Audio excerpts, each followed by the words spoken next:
श्री गणेशाय नमः। श्रीमद् भगवद गीता अध्याय 4। श्री भगवान उवाच। श्री भगवान बोले, मैंने इस अविनाशी योग को सूर्य से कहा था। सूर्य ने अपने पुत्र वैवस्वत मनु से कहा और मनु ने अपने पुत्र राजा इक्ष्वाकु से कहा। हे परम तप अर्जुन, इस प्रकार परंपरा से प्राप्त इस योग को राजर्षियों ने जाना, किंतु उसके बाद वह योग बहुत काल से इस पृथ्वी लोक में लुप्त प्राय हो गया। तू मेरा भक्त और प्रिय सखा है, इसलिए वही यह पुरातन योग आज मैंने तुझको कहा है, क्योंकि यह बड़ा ही उत्तम रहस्य है, अर्थात गुप्त रखने योग्य विषय है। अर्जुन उवाच। अर्जुन बोले, आपका जन्म तो अर्वाचीन अभी हाल का है और सूर्य का जन्म बहुत पुराना है, अर्थात कल्प के आदि में हो चुका था। तब मैं इस बात को कैसे समझूं कि आप ही ने कल्प के आदि में सूर्य से यह योग कहा था। श्री भगवान उवाच। श्री भगवान बोले, हे परम तप अर्जुन, मेरे और तेरे बहुत से जन्म हो चुके हैं, उन सबको तू नहीं जानता, किंतु मैं जानता हूँ। मैं अजन्मा और अविनाशी स्वरूप होते हुए भी तथा समस्त प्राणियों का ईश्वर होते हुए भी अपनी प्रकृति को अधीन करके अपनी योग माया से प्रकट होता हूँ। हे भारत, जब जब धर्म की हानि और अधर्म की वृद्धि होती है, तब तब ही मैं अपने रूप को रचता हूँ, अर्थात साकार रूप से लोगों के सम्मुख प्रकट होता हूँ। साधु पुरुषों का उद्धार करने के लिए, पाप कर्म करने वालों का विनाश करने के लिए और धर्म की अच्छी तरह से स्थापना करने के लिए मैं युग युग में प्रकट हुआ करता हूँ। हे अर्जुन, मेरे जन्म और कर्म दिव्य अर्थात निर्मल और अलौकिक है। इस प्रकार जो मनुष्य तत्व से जान लेता है, वह शरीर को त्याग कर फिर जन्म को प्राप्त नहीं होता, किंतु मुझे ही प्राप्त होता है। पहले भी जिनके राग, भय और क्रोध सर्वथा नष्ट हो गए थे और जो मुझ में अनन्य प्रेम पूर्वक स्थित रहते थे, ऐसे मेरे आश्रित रहने वाले बहुत से भक्त उपयुक्त ज्ञान रूप तप से पवित्र होकर मेरे स्वरूप को प्राप्त हो चुके हैं। हे अर्जुन, जो भक्त मुझे जिस प्रकार भजते हैं, मैं भी उनको उसी प्रकार भजता हूँ, क्योंकि सभी मनुष्य सब प्रकार से मेरे ही मार्ग का अनुसरण करते हैं। इस मनुष्य लोक में कर्मों के फल को चाहने वाले लोग देवताओं का पूजन किया करते हैं, क्योंकि उनको कर्मों से उत्पन्न होने वाली सिद्धि शीघ्र मिल जाती है। ब्राह्मण, क्षत्रिय, वैश्य और शूद्र, इन चारों वर्णों का समूह गुण और कर्मों के विभाग पूर्वक मेरे द्वारा रचा गया है। इस प्रकार उस सृष्टि रचनादि कर्म का कर्ता होने पर भी मुझ अविनाशी परमेश्वर को तू वास्तव में अकर्ता ही जान। कर्मों के फल में मेरी स्पृहा नहीं है, इसलिए मुझे कर्म लिप्त नहीं करते। इस प्रकार जो मुझे तत्व से जान लेता है, वह भी कर्मों से नहीं बनता। पूर्व काल में मुमुक्षुओं ने भी इस प्रकार जानकर ही कर्म किए हैं, इसलिए तू भी पूर्वजों द्वारा सदा से किए जाने वाले कर्मों को ही कर। कर्म क्या है और अकर्म क्या है, इस प्रकार इसका निर्णय करने में बुद्धिमान पुरुष भी मोहित हो जाते हैं। इसलिए वह कर्म तत्व में मुझे भली भांति समझाकर कहूँगा, जिसे जानकर तू अशुभ से अर्थात कर्म बंधन से मुक्त हो जाएगा। कर्म का स्वरूप भी जानना चाहिए और अकर्म का स्वरूप भी जानना चाहिए तथा विकर्म का स्वरूप भी जानना चाहिए, क्योंकि कर्म की गति गहन है। जो मनुष्य कर्म में अकर्म देखता है, और जो अकर्म में कर्म देखता है वह मनुष्यों में बुद्धिमान है, और वह योगी समस्त कर्मों को करने वाला है। जिसके संपूर्ण शास्त्र सम्मत कर्म बिना कामना और संकल्प के होते हैं, तथा जिसके समस्त कर्म ज्ञान रूप अग्नि द्वारा भस्म हो गए हैं, उस महापुरुष को ज्ञानी जन भी पंडित कहते हैं। जो पुरुष समस्त कर्मों में और उनके फल में आसक्ति का सर्वथा त्याग करके संसार के आश्रय से रहित हो गया है और परमात्मा में नित्य तृप्त है, वह कर्मों में भली भांति बरतता हुआ भी वास्तव में कुछ भी नहीं करता। जिसका अंतःकरण और इंद्रियों सहित शरीर जीता हुआ है और जिसने समस्त भोगों की सामग्री का परित्याग कर दिया है, ऐसा आशा रहित पुरुष केवल शरीर संबंधी कर्म करता हुआ भी पापों को नहीं प्राप्त होता।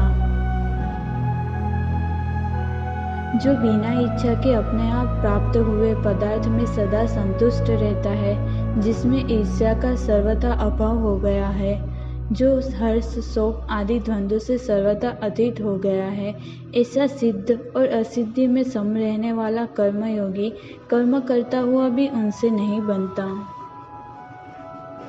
जिसकी आसक्ति सर्वथा नष्ट हो गई है, जो देहाभिमान और ममता से रहित हो गया है, जिसका चित्त निरंतर परमात्मा के ज्ञान में स्थित रहता है, ऐसा केवल यज्ञ संपादन के लिए कर्म करने वाले मनुष्य के संपूर्ण कर्म भली भांति विलीन हो जाते हैं।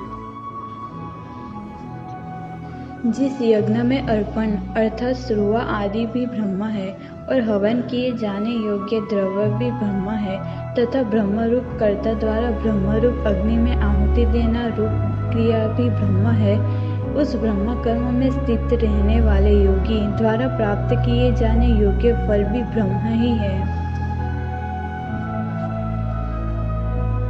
दूसरे योगी जन देवताओं के पूजन रूप यज्ञ का ही भली भांति अनुष्ठान किया करते हैं और अन्य योगी जन परब्रह्म परमात्मा रूप अग्नि में अभेद दर्शन रूप यज्ञ द्वारा ही आत्मा रूप यज्ञ का हवन किया करते हैं। अन्य योगी जन श्रोत्र आदि समस्त इंद्रियों को संयम रूप अग्नियों में हवन किया करते हैं और दूसरे योगी लोक शब्द आदि समस्त विषयों को इंद्रिय रूप अग्नियों में हवन किया करते हैं। दूसरे योगी जन इंद्रियों की संपूर्ण क्रियाओं और प्राणों की समस्त क्रियाओं को ज्ञान से प्रकाशित आत्म संयम योग रूप अग्नि में हवन किया करते हैं। कई पुरुष द्रव्य संबंधी यज्ञ करने वाले हैं, कितने ही तपस्या रूप यज्ञ करने वाले हैं, तथा दूसरे कितने ही योग रूप यज्ञ करने वाले हैं। कितने ही अहिंसादि तीक्ष्ण व्रतों से युक्त यत्नशील पुरुष स्वाध्यायी रूप ज्ञान यज्ञ करने वाले हैं। दूसरे कितने ही योगी जन अपान वायु में प्राणवायु को हवन करते हैं, वैसे ही अन्य योगी जन प्राणवायु में अपान वायु को हवन करते हैं, तथा अन्य कितने ही नियमित आहार करने वाले प्राणायाम परायण पुरुष प्राण और अपान की गति को रोककर प्राणों को प्राणों में ही हवन किया करते हैं। ये सभी साधक यज्ञों द्वारा पापों का नाश कर देने वाले और यज्ञों को जानने वाले हैं। हे कुरुश्रेष्ठ अर्जुन, यज्ञ से बचे हुए अमृत का अनुभव करने वाले योगी जन सनातन परब्रह्म परमात्मा को प्राप्त होते हैं और यज्ञ न करने वाले पुरुष के लिए तो यह मनुष्य लोक भी सुखदायक नहीं है, फिर परलोक कैसे सुखदायक हो सकता है।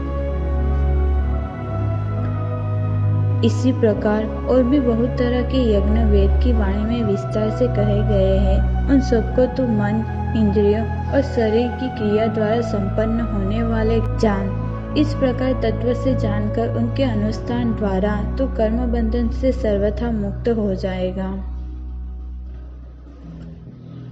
हे परम तप अर्जुन, द्रव्यमय यज्ञ की अपेक्षा ज्ञान यज्ञ अत्यंत श्रेष्ठ है तथा यावन मात्र संपूर्ण कर्म ज्ञान में समाप्त हो जाते हैं। उस ज्ञान को तू तत्वदर्शी ज्ञानियों के पास जाकर समझ। उनको भली भांति दंडवत प्रणाम करने से, उनकी सेवा करने से और कपट छोड़कर सरलतापूर्वक प्रश्न करने से वे परमात्मा तत्व को भली भांति जानने वाले ज्ञानी महात्मा तुझे उस तत्व ज्ञान का उपदेश करेंगे, जिसको जानकर फिर तू इस प्रकार मोह को नहीं प्राप्त होगा। तथा हे अर्जुन, जिस ज्ञान द्वारा तू संपूर्ण भूतों को निशेष भाव से पहले अपने में और पीछे मुझ सच्चिदानंद परमात्मा में देखेगा, यदि तू अन्य सब पापियों से भी अधिक पाप करने वाला है तो भी तू ज्ञान रूप नौका द्वारा निसंदेह संपूर्ण पाप समुद्र से भली भांति तर जाएगा। क्योंकि हे अर्जुन, जैसे प्रज्वलित अग्नि ईंधनों को भस्मय कर देता है, वैसे ही ज्ञान रूप अग्नि संपूर्ण कर्मों को भस्मय कर देता है। इस संसार में ज्ञान के समान पवित्र करने वाला निसंदेह कुछ भी नहीं है। उस ज्ञान को कितने ही काल से कर्मयोग द्वारा शुद्धांतकरण हुआ मनुष्य अपने आप ही आत्मा में पा लेता है। जितेंद्रिय, साधन परायण और श्रद्धावान मनुष्य ज्ञान को प्राप्त होता है तथा ज्ञान को प्राप्त होकर वह बिना विलंब के तत्काल ही भगवत प्राप्ति रूप परम शांति को प्राप्त हो जाता है। विवेकहीन और श्रद्धा रहित संशय युक्त मनुष्य परमात्मा से अवश्य भ्रष्ट हो जाता है। ऐसे संशय युक्त मनुष्य के लिए न यह लोक है, न परलोक है और न सुखी है। हे धनंजय, जिसने कर्मयोग की विधि से समस्त कर्मों का परमात्मा में अर्पण कर दिया है और जिसने विवेक द्वारा समस्त संशयों का नाश कर दिया है, ऐसे वश में किए हुए अंतःकरण वाले पुरुष को कर्म नहीं बांधते। इसलिए हे भरतवंशी अर्जुन, तू हृदय में स्थित इस अज्ञान जनित अपने संशय का विवेक ज्ञान रूप तलवार द्वारा छेदन करके समत्व रूप कर्मयोग में स्थित हो जा और युद्ध के लिए खड़ा हो जा।